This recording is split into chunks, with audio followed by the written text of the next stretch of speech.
Last క్లాస్లో మనం బిహేవియర్లో procedures కొనుక్కున్నామండి. 2 రకాలు ఉన్నాయి. ఏంటవి? Initial and always. ఏంటండి? Initial and always. సో మనకి 2 మెథడ్స్ ఉన్నాయి. ఇనీషియల్ అనేది 1 స్టెప్, అంటే సింగిల్ టైం ఎగ్జిక్యూషన్ వాడతాం. ఆల్వేస్ అనేది మల్టీ స్టెప్, అంటే సెవరల్ టైమ్స్ ఎగ్జిక్యూషన్ కోసం వాడతాం మనం. ఓకేనా? సో సరే, ఎగ్జిక్యూషన్ కోసం 2 ప్రాసెస్ ఉన్నాయన్నాం బిహేవియర్లో, ఒకటి ఇనీషియల్, ఆల్వేస్. బట్ లోపల స్టెప్స్ రాసేటప్పుడు మనం కొన్ని డిలేస్ క్రియేట్ చేయాల్సి వస్తుంది. ఓకేనా? లిటరలీ ఒక టైం డిలేస్ అనుకోండి. సో ఈ డిలే అసెస్మెంట్ గురించి తెలుసుకుందాం.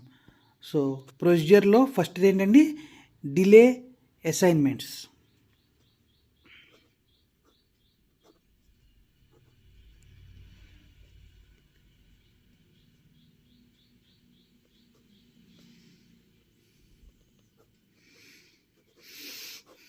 ఈ డిలే అసైన్మెంట్స్లో మళ్ళీ 2 టైప్స్ ఉంటాయి. ఇవి బ్లాకింగ్, నాన్ బ్లాకింగ్ అని. ఇవి అడిగితే షార్ట్ కింద అడగవచ్చు. ఫస్ట్ డిలే అసైన్మెంట్స్ ఏంటో చూద్దాం. డిలే అంటే ఏం లేదంటే, ఫస్ట్ డైరెక్ట్ అసైన్మెంట్స్ ఉంటుంది. అంటే డైరెక్ట్గా ఒక వేరియబుల్ ఇస్తాం, దానికి వచ్చి ఒక ఎక్స్ప్రెషన్ ఇస్తాం. అంటే for example A equal to B plus C. Okay, ఇది ఫస్ట్ టైప్. అంటే ఏం లేదు, డైరెక్ట్గా లెఫ్ట్ సైడ్ ఉన్నది రైట్ సైడ్లోకి వెళ్ళిపోతుంది value. B plus C add అయిపోయి వెంటనే ఏలోకి వెళ్తుంది. ఇక్కడ ఎటువంటి డిలే జరగట్లేదు. ఇది ఫస్ట్ టైప్. ఓకేనా? దీన్ని ప్రొసీజరల్ అసైన్మెంట్ అంటారు. దీంట్లో రెండవది ఉంది, దీన్ని డిలే అసైన్మెంట్ అంటారు. ఎలా డిలే క్రియేట్ చేస్తామంటే, ఫర్ ఎగ్జాంపుల్ సేమ్ పై స్టేట్మెంట్ తీసుకుందాం. A equal to B plus C అన్నాను, కానీ నేనేం చేస్తాను, ఈ ఫ్రంట్ #5 అని పెడతాను. ఓకేనా? సో 5 యూనిట్స్ తర్వాత, అంటే యూనిట్ అంటే మీరు సెకండ్స్ అనుకోవచ్చు, నానో సెకండ్స్ అనుకోవచ్చు, మినిట్స్ అనుకోవచ్చు, మీకు నచ్చిన వాల్యూ పెట్టుకోవచ్చండి అక్కడ. ఫర్ ఎగ్జాంపుల్ నేను 5 నానో సెకండ్స్ అనుకుంటా. ఓకేనా? ఇప్పుడు దీని భావం ఏంటంటే, ఫస్ట్ది డైరెక్ట్గా వాల్యూ అనేది ఫెచ్ అయిపోతుంది, బి ప్లస్ సి అయిపోయి ఏలోకి వస్తుంది. ఇక్కడేం జరుగుతుంది, ఒక 5 సెకండ్స్ వెయిట్ చేసి, అంటే ప్రోగ్రామ్ ఎగ్జిక్యూషన్ పైన కూడా స్టెప్స్ ఉంటాయి, కింద స్టెప్స్ ఉంటాయి. 5 సెకండ్స్ వెయిట్ చేసి బి ప్లస్ సిని యాడ్ చేసి దాన్ని ఏలోకి తీసుకొస్తుంది. ఓకేనా? సో డిలే క్రియేట్ చేసి 5 సెకండ్స్ తర్వాత ఈ స్టెప్ ఎగ్జిక్యూట్ అవుతుంది. ఓకే, దీన్ని వచ్చి డిలే అసైన్మెంట్ అంటారండి. డిలే అసైన్మెంట్ అంటే ఒక ప్రోగ్రామ్ రన్ అవుతున్నప్పుడు ఈ స్టెప్ వచ్చిందనుకోండి, డైరెక్ట్గా వాల్యూ ఫెచ్ అవుతుంది. అలా కాకుండా ఈ స్టెప్ వేసారనుకోండి, దీని బిఫోర్ ఏది స్టెప్ ఉందో దాని తర్వాత ఒక 5 సెకండ్స్ వెయిట్ చేసి ఈ వాల్యూ అనేది దీంట్లోకి వెళ్తుంది. Next third one, A equal to #5 seconds B plus C. So దీనికి తేడా ఏంటండి, ఇటు పక్కన అంటే లెఫ్ట్ హ్యాండ్ సైడ్ 5 సెకండ్స్ పెడితే అది వచ్చి డిలే అసైన్మెంట్. ఆ రైట్ హ్యాండ్ సైడ్ పెడితే అది ఇంట్రా అసైన్మెంట్ డిలే. ఓకేనా? సో మనకి ఓవరాల్గా 3 టైప్స్ ఆఫ్ డిలే అసైన్మెంట్స్ ఉన్నాయి. ఫస్ట్ వన్ వచ్చి డైరెక్ట్ అసైన్మెంట్, అంటే ఇది ఏమవుదు, వేరియబుల్ ఇస్తాం, ఎక్స్ప్రెషన్ ఇస్తాం, అటు నుంచి 2కి వాల్యూ డైరెక్ట్గా వెళ్ళిపోతుంది. సెకండ్ వన్ ఇచ్చి ఏంటండి, ఫస్ట్ డిలే క్రియేట్ చేస్తాం, అంటే బిఫోర్ స్టెప్స్ అయిపోయిన తర్వాత ఒక 5 సెకండ్స్ డిలే ఇచ్చి ఈ ఎక్స్ప్రెషన్ ఎగ్జిక్యూట్ చేయమని చెప్తాం. అలాగే థర్డ్ వన్ వచ్చి ఇంట్రా అసైన్మెంట్ డిలే అండి. ఇక్కడేం చేస్తాం, ఫస్ట్ ఎగ్జిక్యూట్ చేసేస్తాం బి ప్లస్ సి. ఎగ్జిక్యూట్ చేసి ఒక 5 సెకండ్స్ డిలే తీసుకుని ఏలోకి వాల్యూ ఫెచ్ చేస్తాం. అర్థమవుతుందండి? ఈ రెండే మెయిన్. ఫస్ట్ వన్ వచ్చి మనకి జనరల్గానే అర్థమవుతుంది, వెంటనే వాల్యూ దీంట్లో ఫెచ్ అయిపోవాలని చెప్పి. ఇక్కడ ఏం జరుగుతుందని చెప్పా, 5 సెకండ్స్ డిలే క్రియేట్ చేసి బి ప్లస్ సి ఎగ్జిక్యూట్ చేసి ఏలోకి వెళ్ళాలి. అంటే డిలే తర్వాత ఎగ్జిక్యూషన్ స్టార్ట్ అవుతుంది. ఓకేనా? డిలే తర్వాత బి ప్లస్ సి ఎగ్జిక్యూషన్ జరుగుతుంది. థర్డ్ ఎక్స్ప్రెషన్లో ఏమవుతుంది, ఇంటర్ అసైన్మెంట్ డిలేలో బి ప్లస్ సి ఎగ్జిక్యూట్ అయిపోతుంది ఫస్ట్, తర్వాత 5 సెకండ్స్ డిలే క్రియేట్ చేస్తుంది. సో వచ్చిన వాల్యూని 5 సెకండ్స్ తర్వాత ఏలోకి ఫెచ్ చేస్తుంది. ఓకేనా? రెండింటికి డిఫరెన్స్ అదండి. సో దీంట్లో ఫస్ట్ డిలే వస్తుంది, తర్వాత ఎగ్జిక్యూషన్ జరిగి వాల్యూ అనేది ఫెచ్ అవుతుంది. ఓకేనా, ఇది స్టెప్స్ 1 అంటే ఫస్ట్ డిలే, తర్వాత ఎవల్యూషన్, తర్వాత స్టేట్మెంట్ అనేది ఎగ్జిక్యూట్ అయ్యి ఏలోకి వస్తుంది. ఎక్కడేమవుతుంది, ఫస్ట్ ఎగ్జిక్యూట్ అయిపోతుంది B+C, ఎగ్జిక్యూట్ అయ్యి ఏం చేస్తుంది, ఎవల్యూట్ అవుతుంది, అయ్యి 5 సెకండ్స్ డిలే క్రియేట్ చేస్తుంది. సెకండ్ ఇది జరుగుతుంది. డిలే అయిన తర్వాత థర్డ్ స్టెప్లో వాల్యూ దీంట్లోకి వెళ్తుంది. ఓకేనా, ఇక్కడ వేరియేషన్ ఏమొచ్చిందండి, 1-2 స్టెప్స్లో వచ్చింది చూడండి. ఫస్ట్ డిలే, తర్వాత ఎవల్యూషన్, తర్వాత ఏలోకి వాల్యూ ఎగ్జిక్యూట్ అవుతుంది. ఇక్కడ ఏం జరుగుతుంది, ఫస్ట్ ఎగ్జిక్యూట్ అయిపోతుంది, తర్వాత 5 సెకండ్స్ డిలే క్రియేట్ చేస్తుంది, తర్వాత ఏలోకి వాల్యూ వెళ్తుంది. ఓకేనా, ఇక్కడ అనుకోండి డైరెక్ట్గా B+C జరుగుతుంది. ఫస్ట్ సెకండ్ స్టెప్లో వాల్యూ దీంట్లోకి వెళ్ళిపోతుంది. ఓకే, సో ఈ ప్రొసీజరల్ అసైన్మెంట్స్లో మనకి 3 టైప్స్ ఉన్నాయి. డైరెక్ట్ ఎగ్జిక్యూషన్, అలాగే డిలే అసెస్మెంట్, అలాగే intra assessment delay.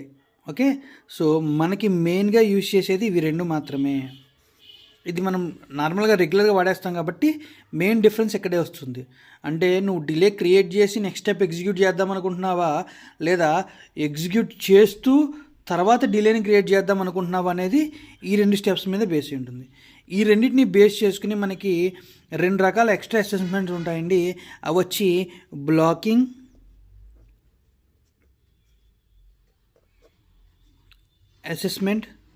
Assignment and non blocking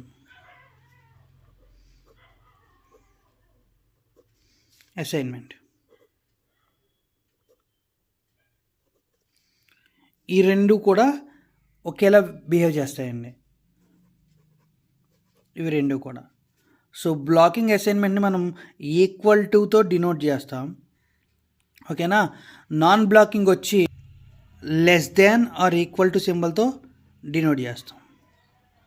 ఓకేనా, సో బ్లాకింగ్ వచ్చి ఏం చేస్తామండి, =తో డిజిగ్నేట్ చేస్తాం, నాన్ బ్లాకింగ్ వచ్చి <= తో డినోట్ చేస్తాం. ఈ రెండిటికి మ్యాక్స్ ఒకేలా జరుగుతుందండి ప్రొసీజర్ అనేది. ఇన్ కేస్ ఫర్ ఎగ్జాంపుల్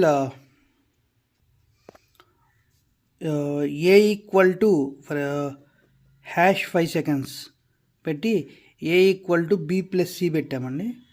తర్వాత #5 seconds D = A. So same expression ఇటు కూడా రాద్దాం, నాన్ బ్లాకింగ్ సైడ్ డిఫరెన్స్ అర్థమవుతుంది. #5 సెకండ్స్ A <= B+C, అలాగే #5 సెకండ్స్ D <= A.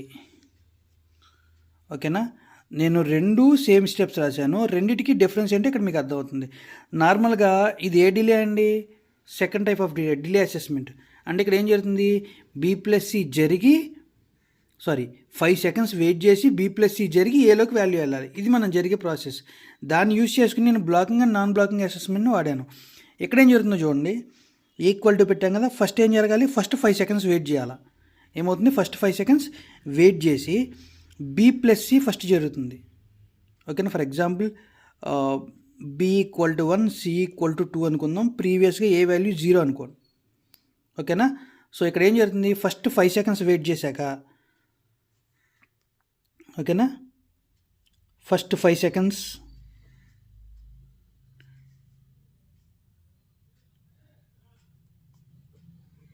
డిలే అయ్యాక ఏం జరుగుతుందండి, B+C 2 అంటే 1+2 వాల్యూ ఎగ్జిక్యూట్ అయ్యి వాల్యూ దేంట్లోకి వెళ్తుంది, ఏలోకి వెళ్తుంది. ప్రీవియస్గా ఏ వాల్యూ ఎంత అండి, 0.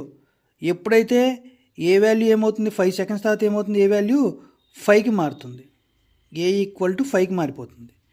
మారి మళ్ళీ ఇంకొక 5 సెకండ్స్, సెకండ్ 5 సెకండ్స్ డిలే తర్వాత ఏమవుతుందండి, డీలోకి ఏ వాల్యూ వెళ్తుంది. అంటే డి వాల్యూ ఎంత అండి ఇప్పుడు 5. ఓకేనా, ఇప్పుడు చూడండి, ఫస్ట్ 5 సెకండ్స్ డిలే క్రియేట్ అయ్యి B+C 3 అయ్యి 3 వచ్చి ఏలోకి వెళ్తుంది. అంటే ఇక్కడ ఆల్రెడీ 5 సెకండ్స్ డిలే అయిపోయింది ప్రోగ్రాంలో. తర్వాత ఇంకొక 5 సెకండ్స్ డిలే అయ్యాక ఇక్కడ ఆల్రెడీ ఏ వాల్యూ ఎంత ఉందండి, ఇక్కడ 0 అనుకున్నాం, కానీ బిఫోర్ స్టెప్ ఏమైంది, 3 అయింది కదా, 3 వాల్యూ ఇక్కడికి వస్తుంది. 3 ఏమవుతుంది, డీలోకి వెళ్తుంది. ఇప్పుడు డి వాల్యూ అంతా 3 అవుతుంది. ఓకేనా. సో నేను 5 వేసా, సారీ 3. ఓకేనా.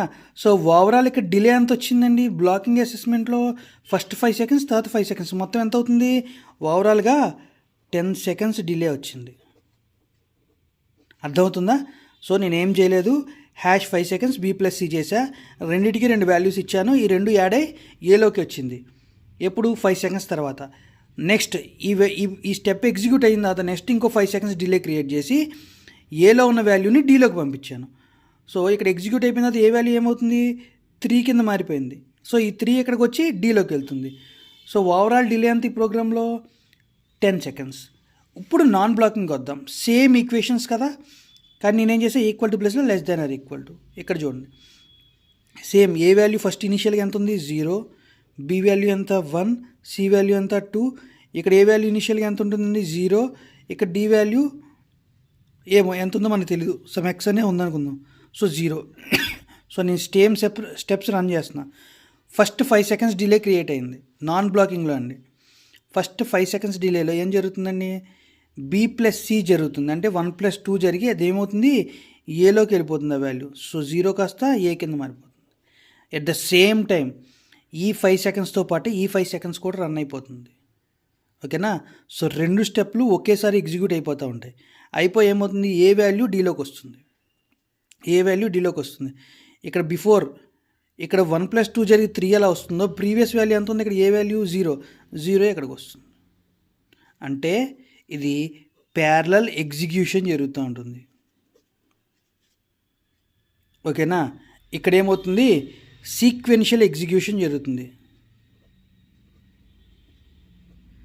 అంటే స్టెప్ బై స్టెప్ ఎగ్జిక్యూషన్ జరిగినప్పుడు నేను ఈక్వల్ టు వాడుకుంటాను. ఈ ప్రాసెస్ని ఏమంటారు, బ్లాకింగ్ అసైన్మెంట్ అంటారు.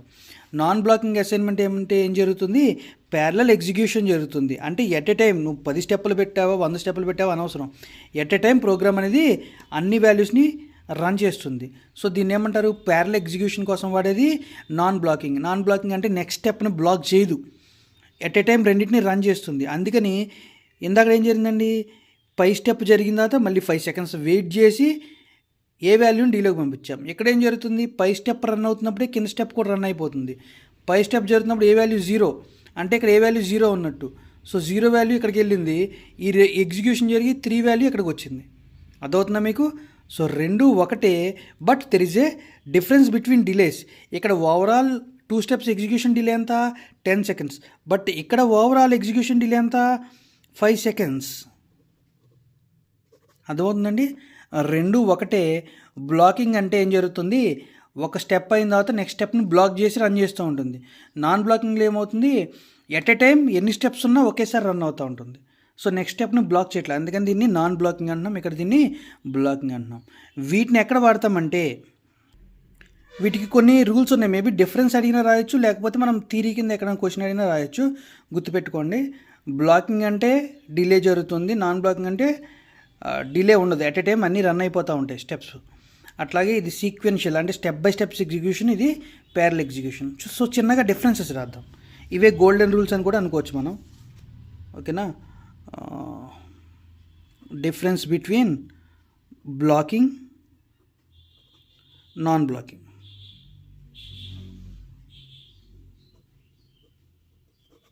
First one, sequential execution,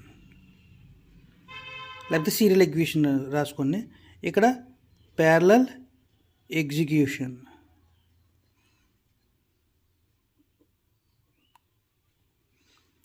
first point. 2 దేంతో డినోట్ చేస్తాం, ఈక్వల్ టుతో డినోట్ చేస్తాం. ఇక్కడ లెస్ దాన్ ఆర్ ఈక్వల్ టుతో డినోట్ చేస్తాం. ఇది స్టెప్ బై స్టెప్ డిలే అనేది ఎక్కువ ఉంటుంది. Delay high. ఎగ్జిక్యూట్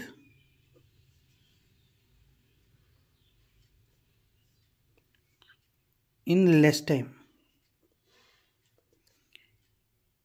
ఇది ఎక్కడ వాడతాం, స్టెప్ బై స్టెప్ ఎగ్జిక్యూషన్ అంటే సీక్వెన్షియల్ సర్క్యూట్లో వాడుకుంటామండి.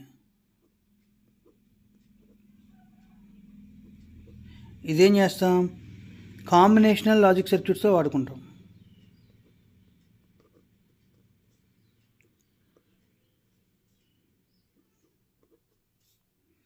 ఓకేనా. ఇంకా ఎగ్జాంపుల్ ఏమొస్తుంది, మక్స్, డీమక్స్, ఎన్ కోడరు, డీ కోడరు ఇవి వస్తాయి. ఇటుపక్క ఏమొస్తుంది, ఫ్లిప్ ఫ్లాప్స్, షిఫ్ట్ రిజిస్టర్స్. ఎందుకండి, ఒకసారి క్లాక్ వచ్చిందంటే అట్ ఎ టైం అన్నీ కలిపి రన్ అవ్వాలి కదా. సో ఆ టైంలో మనం నాన్ బ్లాకింగ్కి వెళ్తాం. బ్లాకింగ్ అంటే రెగ్యులర్గా మనం యూజ్ చేసే మక్స్కి వాటికి వెళ్ళిపోతాం. ఈ రెండింటికి మెయిన్ డిఫరెన్స్ వచ్చి equal to, less than or equal to symbols, step by steps execution, ఇది ప్యారలల్ ఎగ్జిక్యూషన్. సో మీకు మెయిన్లీ డిలే అసైన్మెంట్లో ఈ రెండు మెయిన్. ఇక్కడ ఏం జరుగుతుందండి, 5 సెకండ్స్ డిలే తీసుకుని ఎగ్జిక్యూట్ చేసి వాల్యూ పంపిస్తాం. ఇక్కడ ఎగ్జిక్యూట్ చేశాక 5 సెకండ్స్ డిలే తీసుకుని వాల్యూని పంపిస్తాం. ఓకే, ఈ రెండింటిని యూజ్ చేసుకుని మనం ఏం చేస్తాం, కింద కొంత అంటే మేబీ డిలే అసైన్మెంట్ మాత్రమే వాడాం 5 అని చెప్పి. ఇక్కడేం చేస్తున్నాం, 5 సెకండ్స్ డిలే క్రియేట్ చేసి నాన్ బ్లాకింగ్లో ఈక్వల్ టు పెట్టాం. అంటే ఏమవుతుంది, ఫస్ట్ స్టెప్ రన్ అయ్యాక రెండో స్టెప్ రన్ అవుతుంది. Less than or equal to పెట్టావు అంటే నువ్వు నాన్ బ్లాకింగ్ ప్రొసీజర్ వాడుతున్నాం, ఎట్ ఎ టైం స్టెప్స్ అన్నీ కలిపి రన్ చేద్దాం అనుకునే అర్థం నీకు. ఓకేనా. సో మీకు అర్థమైంది అనుకుంటున్నాను. Thank you.